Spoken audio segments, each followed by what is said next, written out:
God, salamat po muli, Panginoon, sa inyong mga salita na inihanda po sa amin ngayong araw po na ito. Alam po namin that as we open our hearts to you, pupunuin mo kami, Panginoon, ng iyong masaganang pagpapala. At alam po namin, Panginoon, na ang kaaway ay laging nariyan para kami i-disturb.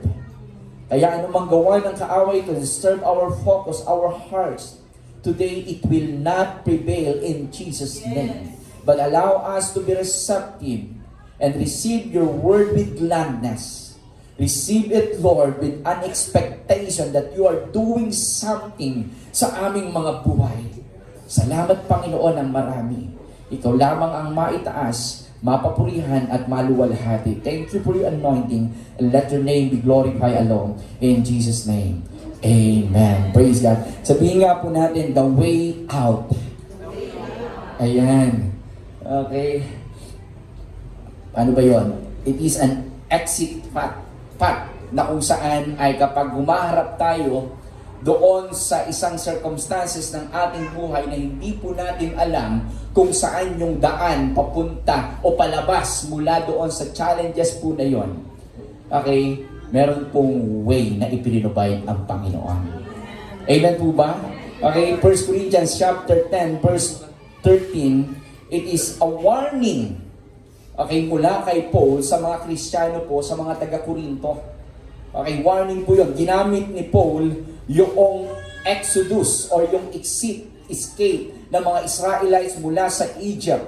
Okay, to promise land to Canaan bilang isang precaution, reminder sa mga mananampalataya, sa mga taga-Corinthians, na kung saan etong mga mananampalataya sa Corinto, they are exposed sa kung ano yung mga bagay na nangyayari sa mundong ito na pwedeng mag-influence ng kanilang pananampalataya at maging dahilan para sila ay mag-compromise at mahulog sa kasalanan. Okay? Ito po yung background context ng passage po na ito. Okay, kaya ginamit ni Paul yung experience ng mga Israelites. Okay, because the main reason kung bakit hindi po nakarating yung ibang mga Israelita doon sa promised land, it's because of the idolatry. Ito po yung problema. At gaya po ng Corinto, during those time, it is a cosmopolitan city na kung saan ay napakaraming pwedeng maging dahilan para yung mga Kristiyano ay mag-compromise at isantabi yung kanilang pananampalataya at gawin kung ano yung ginagawa ng mundong ito. At naniniwala ako na kagaya po natin, lalo na tayo na nandito sa Baguio, paglabas mo na nga lang dito sa street ng Magsaysay, meron nang kumakalapit sa'yo. Okay? Na nagtatanong, sir, gusto mo bang masahe? Okay. Nakalabit ka na rin ba? One time, pero malapit ka, muntik ka. Okay. Hindi ko, malabo daw, sabi ni Ate Alma. Subukan mo lang. Okay. Pero, alam nyo, one time, naglalakad ako dyan, umagang-umaga, may kumakalabit, sir, masahe po. Okay, so, I don't know, but that is our prayer. And last January, nagkaroon ng activity yung mga women's para i-reach out po yung mga tao na kung saan ay nandyan sa labas. Particularly yung mga tumatambay sa mga oras na ng gabi. Kaya looking forward ulit na maulit yan. Amen sa mga women's. Amen po. Amen. Let's pray for that. Okay, dito sa ating lugar, nakidalalagyan, okay, maraming mga temptation. Bukod sa mga temptation, maraming mga challenges na pwede tayong ma-encounter na nagiging dahilan para iwanan po natin yung pinaka-main goal at priority natin sa buhay. Wala pong iba kundi ang ating Panginoong Diyos. Amen? Itong passage po na ito ay binigay ni Paul as an instruction sa kanila kung paano nila i-handle. Okay? Yung kanilang buhay bilang isang mananampalataya, kasi during those time, okay, marami pong mga mananampalataya na kung saan yung mga meat na na-offer sa idols ay talagang kinakain din nila. Pero it's not about just the physical need ng tao. o warning. More on spiritual. Ibig sabihin, it's about interacting, associating with those people who have belief that is against doon sa kung ano yung tinuturo ng Panginoong Diyos. Hindi lang sila basta nakikisalamuha, kundi nakiki-engage sila kung ano yung trabaho ng mundo ay yun din yung kanilang ginagawa. And it is possible na mangyari sa mga mananampalataya.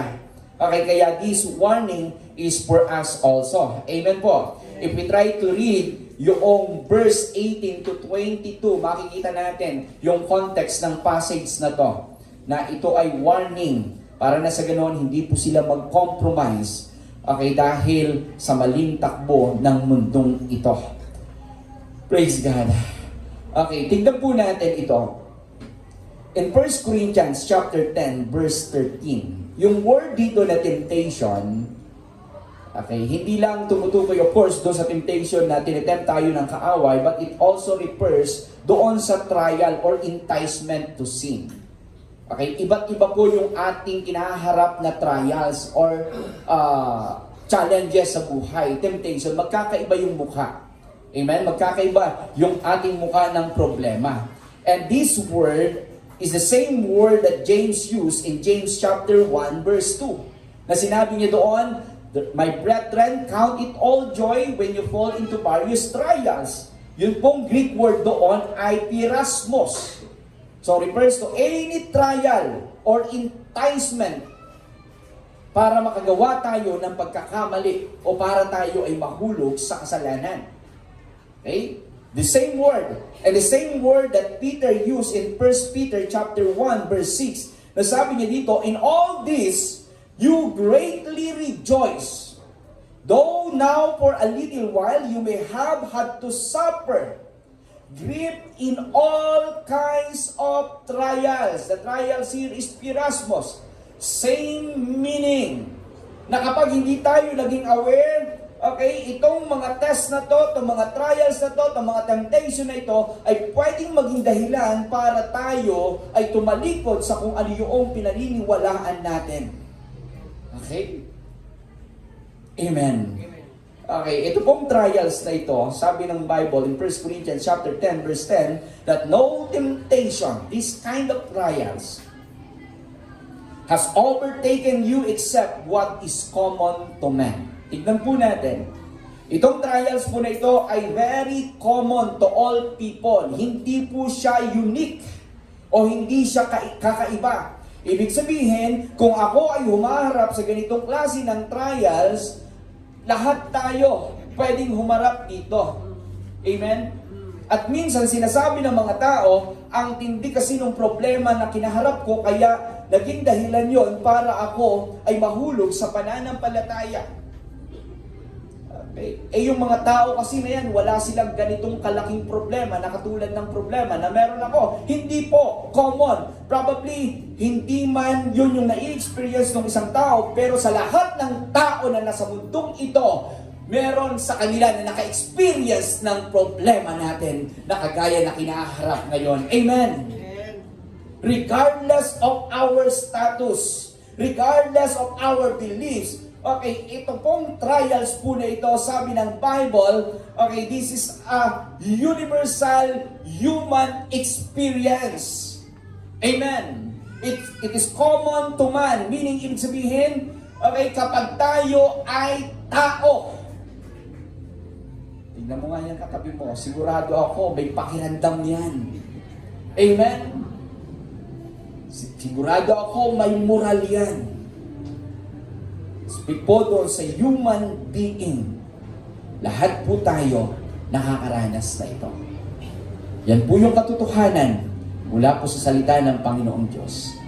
But the very good thing in this passage, while these kinds of trials are common to all men, praise God, because our God is faithful. Amen. He provided a way out sa atin bilang anak niya para patuloy na mapagtagumpayan kung ano man yung mga trials na ating kinaharap. Amen? Kaya po, yun yung isang malaking pinagpapasalamat natin sa Panginoon. He will provide a way out so that we can endure it. He provide a way out so that we can bear it. He provide a way out so that we can stand up under it. Yung tipong under pressure ka, nasa ilalim ka pero nakakatayo ka. Amen? Yan po yung kayang i-provide na way out ng Panginoong Diyos sa atin. And what is this way out? Okay, hindi na po ako lalayo dito sa ating text. Okay? The way out is in God's faithfulness. Yan po yung number one. The way out is in God's faithfulness. It is also my desire that after this preaching, na-memorize na po natin ang 1 Corinthians chapter 10 verse 13. Kaya ba natin? Amen. Praise God. Okay, at least hindi ba natin ma-memorize, mapamilyar tayo sa kung ano yung laman ng 1 Corinthians chapter 10 verse 13, that no temptation has overtaken you except what is common to man, but God is faithful. Because God is faithful, He will not let you be tempted beyond what you can bear. Sa dinami-dami po, okay, ng patunay na ang Diyos ay tapat, etong isang bagay na ito ay sapat po sa atin. Okay, para mapagtagumpayan kung ano man yung ating pinagdadaanan. Why? Because He will not let you be tempted beyond what you can bear.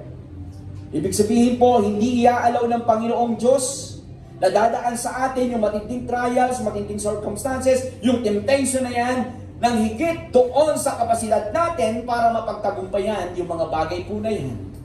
Amen po. Malinaw po yun. Okay, mula sa salita ng Panginoon. Okay, our God is our master engineer. Amen po. Noong October 6, 2025, yun pong isang tulay sa Alcala, Cagayan, bumagsak. Okay? Meron kang picture dyan. Ayan, thank you, Kuya Clark. Ito po yung tulay doon sa Cagayan, sa Alcala. And ang capacity ng tulay lamang na yan ay 8-10 tons. Okay? Pero yung tatlong truck na nagkasabay-sabay at punong-puno ng mga kargang palay, ay ko alam kung palay ito o bigas, tumitimbang ng 50 tons. Beyond doon sa capacity ng bridge. Okay? Kaya nagulat na lamang sila, parang yung iba, pakiramdam ng driver, lumilindol, pero hindi, bumigay na pala yung bridge na yan. Kaya nga nag-file ng complaint ang DPWH. Okay. This is the time ng DPWH naman na nag-file ng complaint. Okay. Na hindi sinunod yung warning na dapat ay 18 tons lang ang pwedeng dumaan dyan sa tulay na yan. Isa pa, old na yung tulay. So bumagsak. Alam nyo, yung katapatan ng Panginoong Diyos, hindi niya iaalaw na ipadaan sa atin yung ganyang kabigat ng problema kung alam niya na hindi natin kaya. Yan yung katapatan ng Panginoon. The God that we are serving is just and right. Makatarungan po ang Diyos. Amen. Kaya po dito natin makikita the way out ay yung katapatan ng Panginoong Diyos sa ating buhay. Itutuloy ko po yung passage sa James chapter 1 verse 2. Okay, hanggang 3. Consider it pure joy, my brothers and sisters, whenever you face trials of many kinds, because we know, or you know, okay, that the testing of your faith produces perseverance. Sa ibang translation, produces patience. At sa verse 4 nito, let perseverance finish its work so that you may be mature and complete, not lacking anything. Amen. Amen. Praise God. iniaalaw ng Panginoong Diyos yung mga trials o circumstances na yan. The word there is, He will not let you be tempted.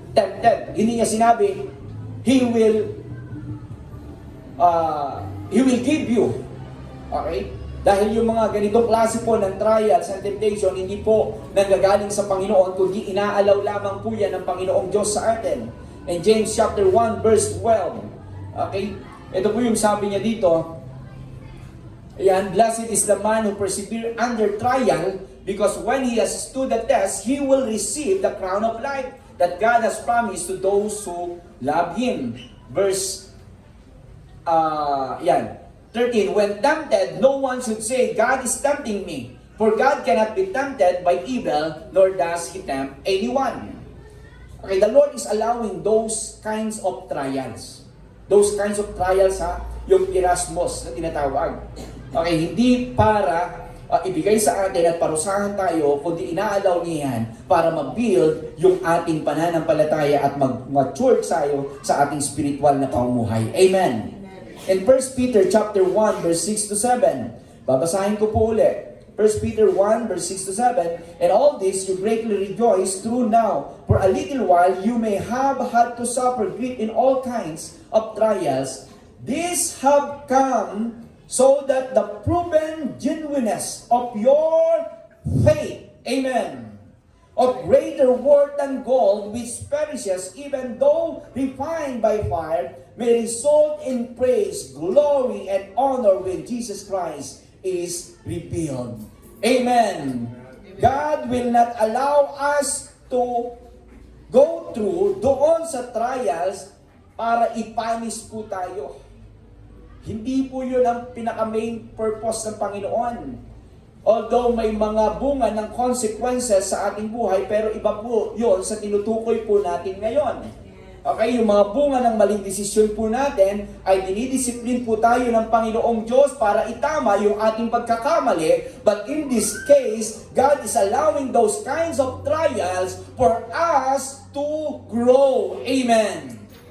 Okay, He will not allow you or allow us to go through what we cannot grow through. Amen. Hindi niyo po iaalam na dumadaan sa atin yung trials, yung temptation, yung circumstances na kagaya po nito nang wala tayong mapapala. The enemy, his goal is to break us. Pag tayo ay pinadaan po sa ganitong klase ng trials, but God's goal is to build us. Amen. Yan po yung ating Diyos na pinaglilingkuran. Because of His faithfulness, He will not let us go through doon sa ganitong klase ng trials beyond the capacity na meron po tayo para mapagtagumpayan ang mga bagay po na ito. Amen. 2 Timothy chapter 2 verse 13, if we are faithless, He remains faithful. He cannot deny Himself. God is faithful. Amen. What we go through right now, okay, is an indication na ang Diyos ay tapat sa aking buhay. Siguro, mapapamangha na lang tayo, no? Amen. Okay. Kung halimbawa nakita natin yung isang kapatid na dumadaan sa isang matinding circumstances, sa kagaya ng trials po na ito, ma-amaze ka dun sa kapatid. Actually, hindi ka lang basta maaawa. Bakit? Alam mo na meron siyang kapasidad na mapagtagumpayan yung ganong klase ng problema. Usually sa atin, nakakaawa, laki ng problema. Diba? Which is totoo naman na naging dahilan para maging compassionate tayo at tulungan natin yung ating kapatid. Hindi po ma-i-deny yung ganyang klase ng realidad sa atin bilang mga mananampalataya, makaramdam ng compassion. Pero hindi lang dapat compassion yung ating nakikita doon sa pinagdadaanan na problema ng ating kapwa. Kundi nakikita natin, wow, Lord, ang tindi ng kapasidad ng taong ito dahil inalam mo siya na dumaan yung ganitong trial sa kanyang buhay. Hindi para sirain yung kanyang buhay, kundi para ihanda siya sa mas malaking katagumpayan at pagpapala na inilaan mo sa Kanya. Amen! At ganun din po sa atin. Pag dumadaan tayo sa mga ganitong klase ng trials, hindi lang basta awa sa sarili dapat ang ating maramdaman, kundi maging proud tayo that, Lord, you know my capacity. And these kinds of trials, you will not allow this na dumaan sa akin nang higit doon sa aking makakaya. Salamat, Lord, ang laki pala ng tingin mo sa aking sarili. Salamat, Lord, ang lakas pala ng tingin mo sa sarili ko. Amen. Salamat, Lord. Okay, dahil tinignan mo ako as a warrior. Dahil hindi mo iaalaw yung mga trials na yan para maging warrior lang ako. Kundi dahil nakita mo na warrior ako. Amen? Sabihin nga natin, Lord, thank you for your faithfulness. Makatanungan ka, Panginoon, whatever it is. Kung estudyante man tayo, nagtatrabaho man tayo, magulang man tayo sa pamilya natin, humaharap tayo sa iba't ibang klase ng trials or temptation. Kaya wag nating sabihin na give in ako sa sobrang laki kasi ng temptation na kinaharap ko. Hindi po. Alam ng Diyos na kaya mong talunin yung temptation na yan. Nag-give in tayo dahil sa mga pagkakataon na hindi tayo naging aware sa sarili nating desisyon. Pero hindi dahil sa laki ng problema kung bakit tayo natatalo, kundi sa mga pagkakataon na tayo ay mahina. Dahil yun ang tingin natin sa sarili natin, hindi natin na-overcome yung mga trials and temptation. Amen. God is faithful. Praise God. Number 2, dalawa lang po ito. Mag-amen naman kayo. Dalawa na nga lang eh. Amen. The way out is in God's provision. This is very basic na alam po natin. Pero gaya ng sinabi ko po, hindi na po ako lalayo because 1 Corinthians chapter 10 verse 13, sapat po ito kung talagang marirealize lang natin kung anong pagpapala ang ibinigay sa atin ng Panginoong Diyos sa passage na ito. No temptation has overtaken you what is common to man or mankind, and God is faithful. He will not let you be tempted beyond what you can bear. But when you are tempted, sabi doon, He will provide a way out so that you can stand up under it. And this is the promise of God. Okay? Part of His faithfulness. Pero malinaw, okay, that He is the one who will provide ng way out para po tayo ay maging matagumpay. Okay, and this way out is not always easy. Hindi po ito laging madali na daanan. Okay, minsan tayo nananalangin sa Panginoong Diyos ng kasagutan doon sa ating mga problemang pinagdadaanan, pero minsan doon sa kasagutan na gusto po natin at hindi doon sa nais ng Panginoon.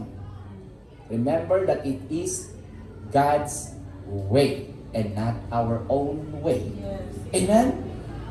And walking in His way is not easy. But there is assurance that He will never leave us nor forsake us. Even though His way is not always easy, but this is the only way for us to overcome those trials and circumstances. Sabihin mo sa katabi mo, wala kang choice. Kung gusto mo na maging matagumpay laban sa mga trials na ito, lumakad tayo doon sa daan na inilaan sa atin ng Panginoong Diyos. Amen. Praise God. And this kind of provision ay hindi po passive lamang. Na yung wala kang ginagawa at pagkatapos naghihintay ka ng himala, biglang nangyari. May mga cases na gano'n. But that is not always the case. Amen. And most of the time, the provision that God provides ay ginigising niya kung ano yung bagay na kailangan po natin gawin at ma-realize sa buhay po na ito. Handa na po ba tayo sa provision na ito? Para namang very suspense at nakakatakot yung provision na yan. This kind of provision is God providing the strength that we need. Amen. To endure, to bear, and to stand up under it. Pag nangalay ka na dahil ikaw ay may binubuhat na isang bagay, ano yung unang bumibigay? Yung ating lakas. Hindi dahil sawa ka na. Gusto mo pa naman pero hindi na talaga natin kaya. Di ba? Hindi na lang talaga natin kaya, ngawit ka na. Okay. Nung nag-aaral ako dati sa Manila, every morning, pag sumasakay kami ng jeep, madalas nakasabit kami.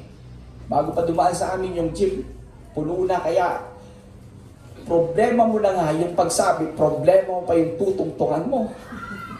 Ang hirap sumabit na walang tungtungan. Yung tipo nakabitin ka lang. Hinahanap mo lang talaga. Dahil dami yung nakasabit. Okay. So at minsan talaga kahit malayo pa yung bababaan ko, mapapababa na ako. Hindi na kaya ng lakas ko eh. Hinang-hina na ako, hindi pa doon yung destination ko, pero hindi ko na kaya, talo na lang ako. Okay, isa naman mahulog ako dito, nakakahiya pa, di ba? So na-experience yun. Hindi ka pa dapat kailangan bumitaw, pero bitaw na bitaw ka na kasi kailangan mo ng lakas at yung lakas wala kang supply. See? Totoo po yan na nangyayari sa buhay natin. All we need is strength. Amen. Lakas po. Kailangan nating lakas. Physically, emotionally, mentally, but above all else, spiritual strength. Amen. That can only be found in God's presence. Amen. Praise God. Yan po ang kailangan natin. Kaya nga kung tinitignan natin, ano ba klaseng provision to? Unang-una yung lakas po na galing sa Panginoong Diyos. Paano naman ako magiging malakas ngayon? Although, hindi lang po yung lakas. God is opening more doors of opportunity for us to see that He has another direction for us. Amen? Yung isang dinidesire natin, hindi nangyari. Bakit kaya hindi nangyari? Kasi may mas magandang way pala ang Lord para sa atin. Another opportunity para sa atin. Another direction para sa atin. Halimbawa, sa trabaho natin. Okay. Nagka-problema tayo sa trabaho, hindi naman tayo yung may problema. Okay, tinanggal tayo sa trabaho. God can provide an opportunity.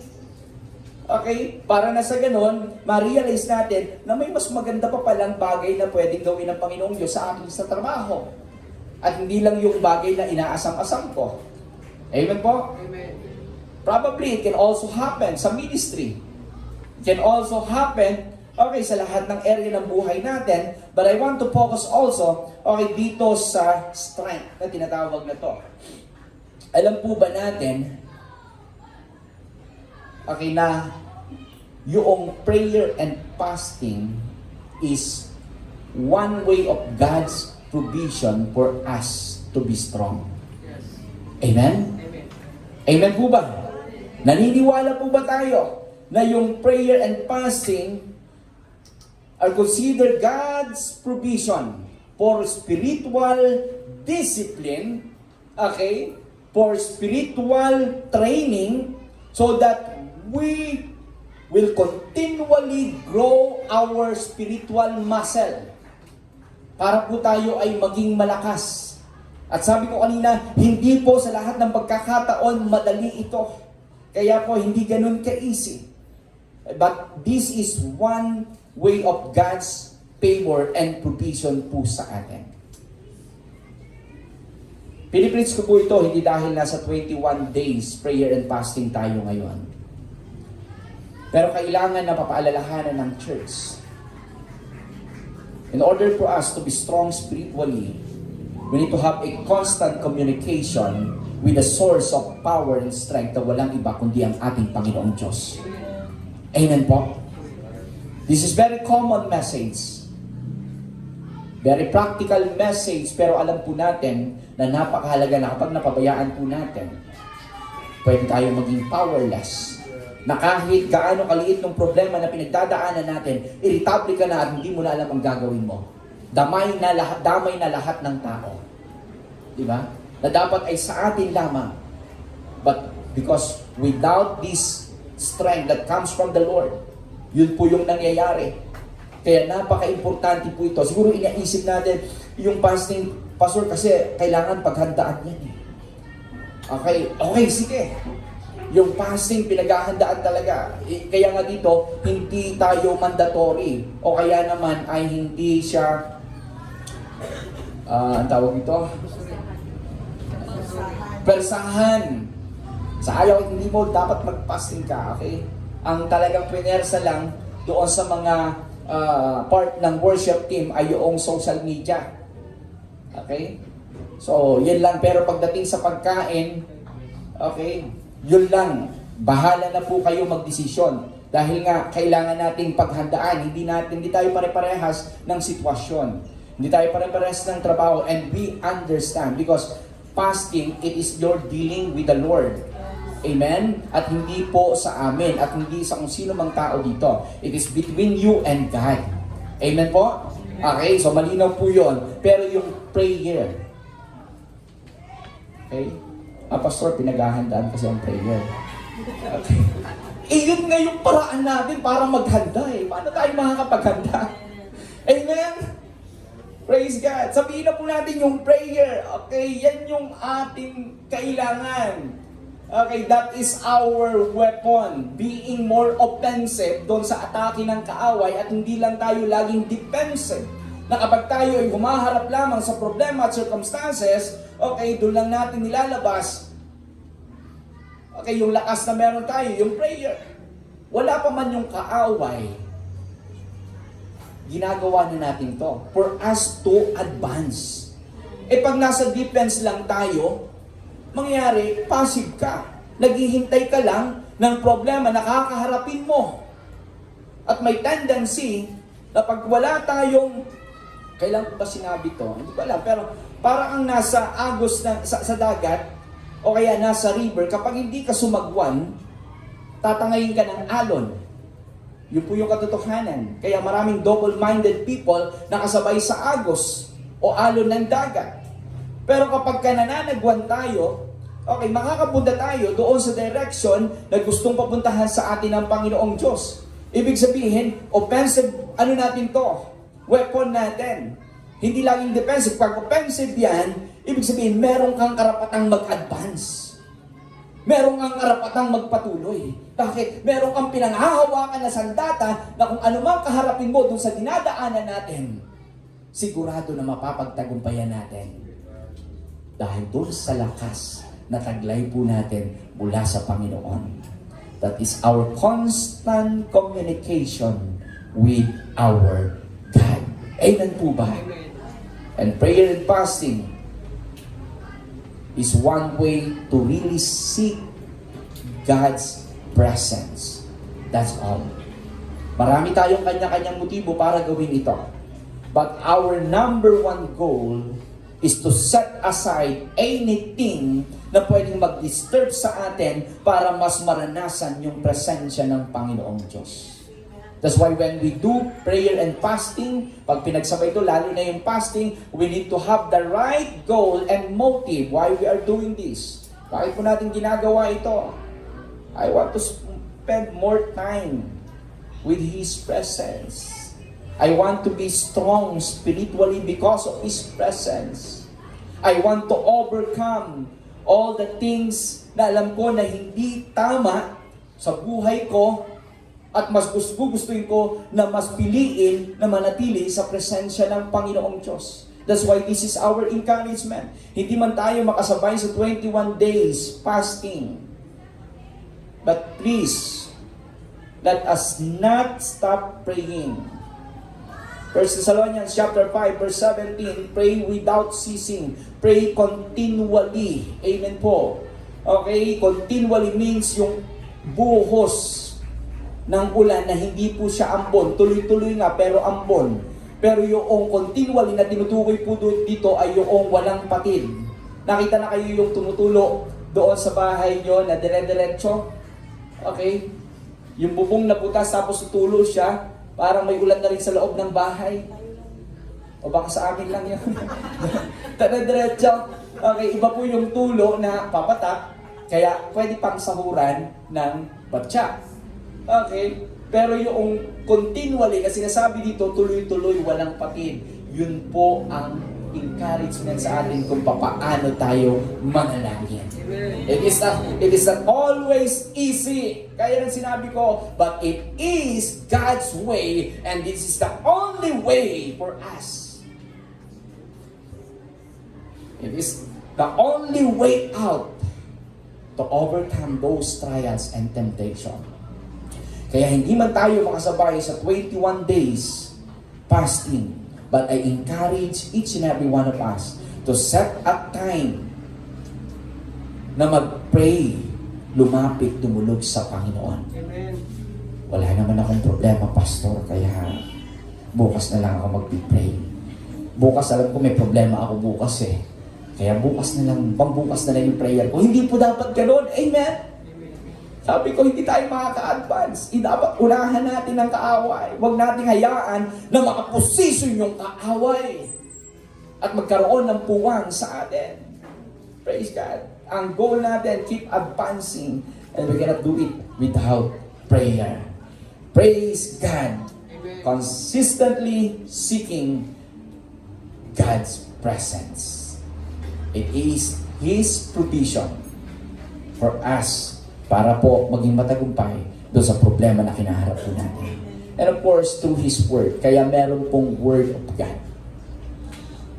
Napaka-importante, it will give us the wisdom and knowledge to make the right decision sa kung ano man yung mga sitwasyon na kinaharap po natin sa buhay. Amen po. Andyan po ang salita ng Panginoon.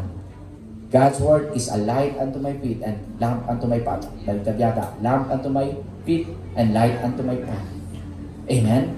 It speaks doon sa present at future na guidance na kailangan po natin. One time na i-share ni Brother Mel. Di ba? Lamp. We have to trust God's Word every step na tinatahak po natin sa mundong ito. In fact, sabi ng Bible in Proverbs chapter 16 verse 3:16, okay daw nagkakamali. Okay, commit to the Lord whatever you do in your plan will succeed. Amen po? Committing our plan into the Lord is aligning kung ano man yung mga desisyon natin to His Word. At nagpapasubmit po tayo doon. Praise God. Kaya nga po, lamp unto my feet, every step. Natatahakin ko, kailangan ko salita ng Panginoon. Doon sa future ko, okay, light. Unto my path, gusto ko maging malinaw, kailangan ko ng salita ng Panginoong Diyos. That is His provision also to us. Amen. Wala ka pa doon sa future mo, pero alam mo na malinaw para sa iyo kung ano yung pwedeng gawin ng Panginoong Diyos doon sa future natin. Amen? Amen. Kaya nga sabi ko nung nakaraan, okay, we have to envision what God has promised to us this year, 2026. Hindi pa tapos ang 2026, pero malinaw yung future natin because of His Word, because of His promises, na merong katagumpayan sa buhay ng bawat isa. Amen po! Praise God. Psalms 34 verse 19, the righteous person may have many troubles, but the Lord delivers him from them all. Sino po ang magdi-deliver? Maraming troubles ang righteous person, pero who will deliver us from those troubles? Walang iba kundi ang Diyos. That's why we have to keep communicating sa ating Panginoong Diyos through prayer. Praise God. Proverbs chapter 24 verse 16. Dalhin mo nga ako dun, Kuya Clark. Proverbs 24 verse 16. For through a righteous man falls 7 times. He rises again, but the wicked are brought down by a calamity. Kahit na ang isang matuwid na tao ay madapa ng 7 beses, babangon at babangon siya. Pero sa isang wicked na tao, sapat ang isang calamity, disaster, para hindi na siya makabangon. See, the righteous man here is the person na merong right standing before the Lord. The righteous man is the person who have the right relationship with the Lord. At sa atin, kahit na anong gawin natin, hindi tayo magiging right sa harap ng Panginoong Diyos. It's only the righteousness of Jesus Christ that is imputed sa atin. Yung righteousness, yung katuwiran ng Panginoong Diyos na nasa atin, na ibilang po tayo na righteous. Amen. Parang ayaw. Amen. Yung katuwiran ng Diyos, ni Kristo, yun yung nakikita ng Ama ng Diyos. Amen. Para maibilang tayo na righteous, katuwiran po ha, hindi katwiran. Kaya pala ako, ang dami kong katwiran. Kasi yung katwiran pala ng Diyos nasa akin. Ang Diyos hindi na uubusan ng katwiran. Hindi po katwiran.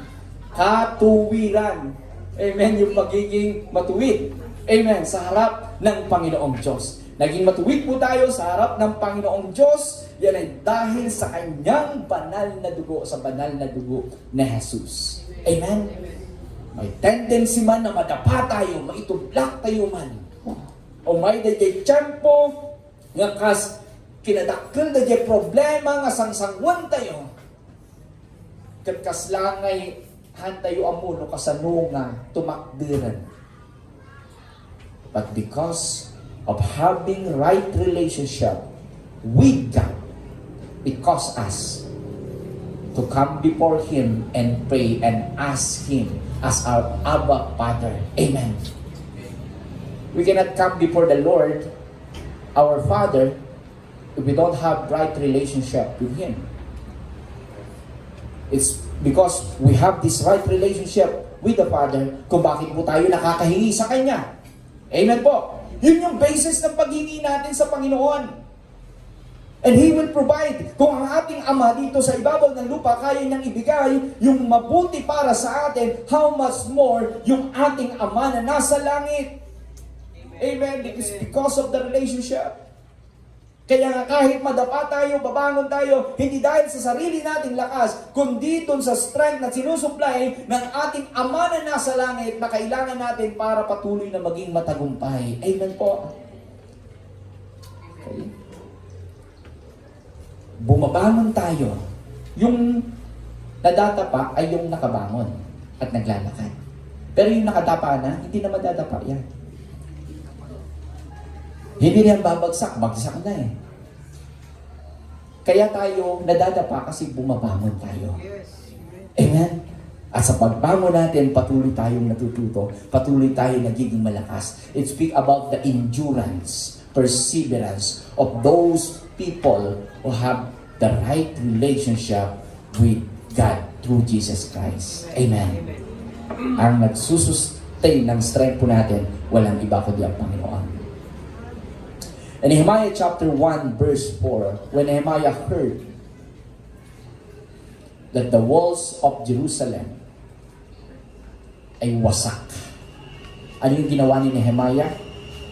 Okay, sabi niya, when I heard these things, I sat down and wept for some days. I mourned and fasted and prayed before the God of heaven. Yan po yung ginawa ni Nehemiah.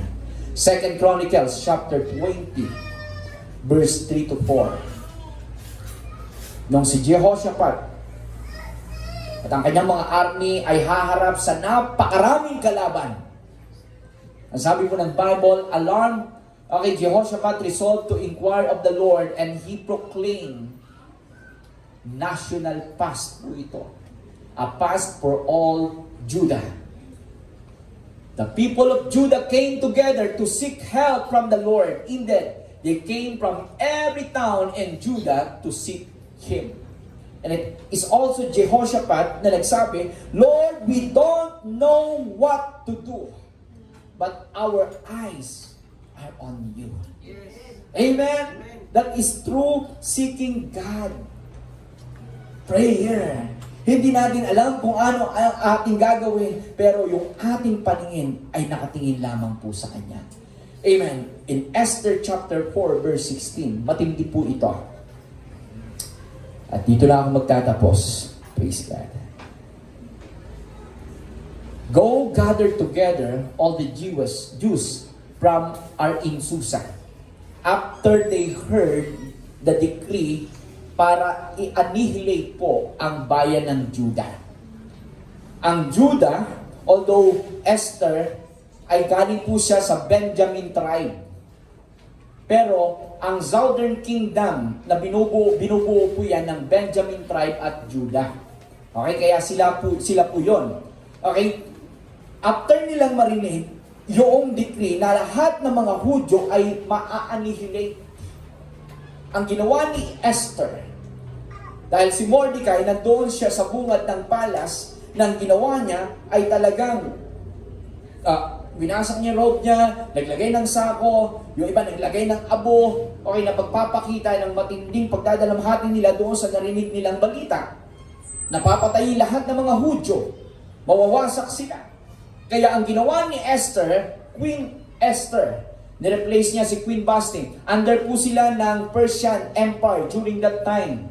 Okay, bago sila sakupin ng Greece or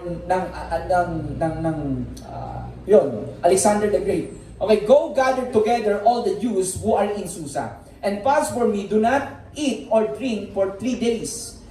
Night or day, I and my maids will fast as you do. O kahit yung katulong, nadamay. Okay, pinag-fasting din. Okay, when this is done, I will go to the king even though it is against the law. And if I perish, I perish. Alam niya na yung gagawin niyang desisyon ay napaka-imposible sa harap ng hari.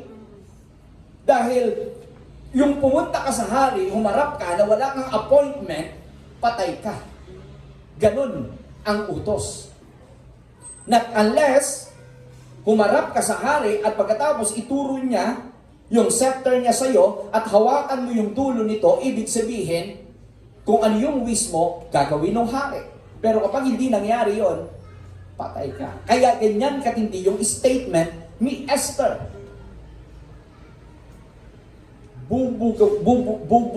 Bubuwagin.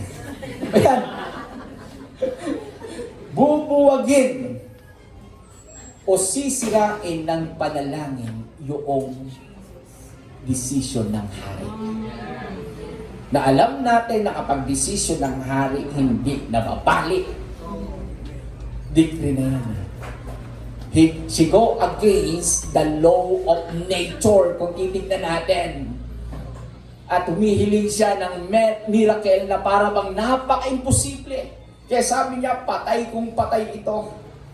Ano man yung mangyari. Pero alam niyo po, nung nangyari, okay, nung nakita nung hari si Esther, ano itong kailangan mo, Esther? Tinuro niya kagad yung scepter niya. At hiniling ni Esther kung ano yung kailangan niya. Basahin na lang natin yung story kung ayaw nating humaba. Dahil kung gusto niyong ikwento ko sa inyo. Okay. Nag-grant po yung request. At alam natin, in the book of Esther, hindi po nabanggit yung name na God. Pero kitang-kita po kung papaano kumilos yung kamay ng Panginoong Diyos. Amen. Na iniligtas ang bayan ng Israel o ang mga Hudyo sa matinding pagkawasak, pagkamatay nila. Kaya until now, meron po silang celebration ng Purim sa Israel. They have this, one of the festival, na every time, okay, na sumasapit ang ganitong month, hindi ko alam kung anong month yon, binabasa po nila yung isa sa mga scroll ng Megillot na tinatawag. Merong Megillot or 5 scroll at one of the scroll is the book of Esther. At bakit nila binabasa yon? To commemorate, to remember kung papaano iniligtas ng Panginoong Diyos ang mga Hudyo sa isang napakalaking kapahamakan. Pero paano nangyari yan? si Esther gumawa ng desisyon. Pray and pass. Ano man yung resulta, nakahanda siya. Pero kayang buwagin ng Panginoong Diyos kung ano man yung mga challenges, circumstances na pinagdadaanan natin. Because one way to provide His blessing sa atin ay yung pwede po tayong lumapit sa Panginoong Diyos nang may kapakumbabaan at to acknowledge na siya lamang ang pwedeng sumagot doon sa ating problema kinaharap. Amen. Praise God. Kaya the way out is God's faithfulness, is in God's faithfulness and in His provision. Tumayo nga po tayong lahat. Amen. Praise God. Hallelujah. Hinga nga po tayo ng malalim. Hindi dahil para mapawi yung antok nyo, ha? Hinga tayo ng malalim dahil alam natin kung papaano kumikilos ang Panginoong Diyos sa ating buhay. And this year, 2026, there's a way out that God provides sa atin po. Remember His faithfulness. Remember His provision. Alam niyo po ang katotohanan, tapat po ang Panginoon. Tapat po siya habang nabubuhay tayo sa mundong ito and after this life. Salamat dahil meron siyang pangako sa atin. Pero ang katapatan niya po, hindi na po kailangang questionin pa. He will not let us be tempted beyond what we can endure. He knows our load limit. Alam ng Panginoon yung capacity po natin. Whatever we go through right now, just be grateful to the Lord. Dahil alam niya na kaya mong mapagtagumpayan yan. Whatever it is. He will provide a way out. Always an opportunity to come before Him and seek His face. Lagi po yan. Anytime, anywhere, God's presence is not limited sa isang particular na place lamang. God is omnipresent. Kung sa tingin mo, kailangan mo ng kasagutan o katugunan ng dalangin para mapagtagumpayan mo yung circumstances na kinaharap mo, pag nasa bahay ka, pray, seek His face. Pag nasa school ka, seek His face, pray. Pag nasa trabaho tayo, keep praying in your spirit.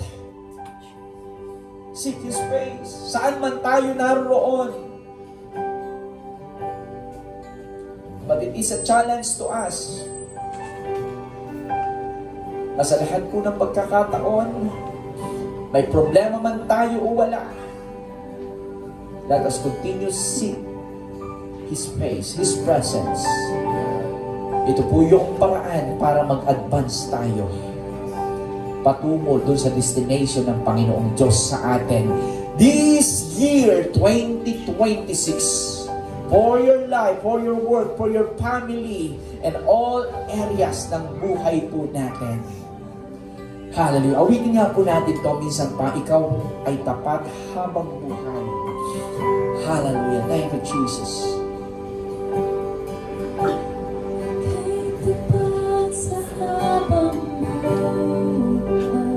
Yes, Lord. Kay mabuti mapagkailanman, hanggat ako ay nabubuhay,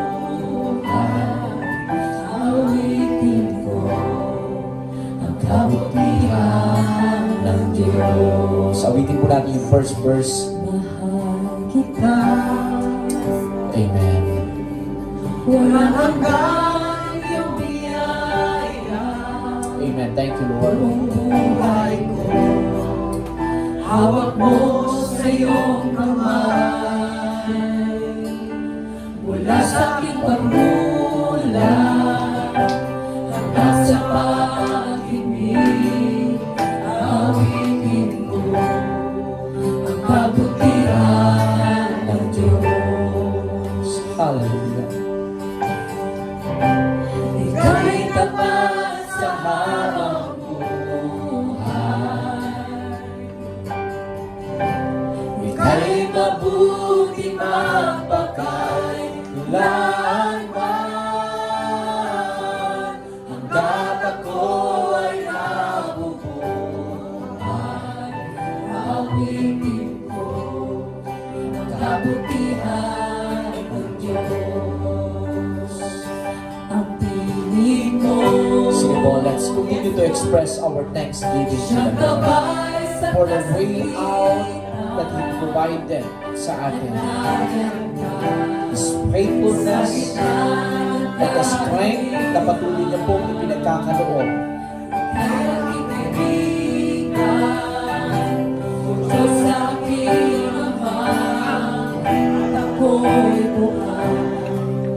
Kabutihan ng Diyos. Ika'y tapat sa habang buhay. Ika'y mabuti magpakailanman. Hanggat ako'y nabubuhay, awitin ko ang kabutihan ng Diyos. Ika'y tapat, Ika'y tapat sa habang buhay. Panginoon, ang iyong katapatan ay hindi nagbabago. Noon, ngayon at magpakailanman. Marami pong salamat dahil sa iyong katapatan, Panginoon. Narito po kami. Patuloy na nagpapasalamat, nagpupuri at itinataas ang iyong dakilang pangalan. Hallelujah! Thank you, Jesus! Thank you, Jesus! Come on, sing it, your goodness! Ika'y tapat sa habang Yes, Lord! Ika'y mabuti magpakailanman. Hanggat ako ay nabubuhay, awitin ko ang kabutihan ng Diyos. kailan may di magbabago ang kabutihan mo. Kailan may di magbabago ang kabutihan mo. Kung buhay ko, iaalay ko lahat para sa'yo. Kailan may di magbabago ang kabutihan mo. Your goodness. Hindi ka magbago ang kabutihan mo. Yes, Lord. Thank you, Jesus. Kailan may Hallelujah. Salamat po, Panginoon. kabutihan mo. Kung buhay ko, iaalay ko lahat para sa'yo. Your goodness is running after me.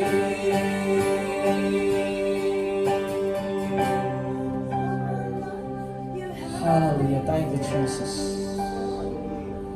Itaas nga po natin ang ating kamay sa Panginoon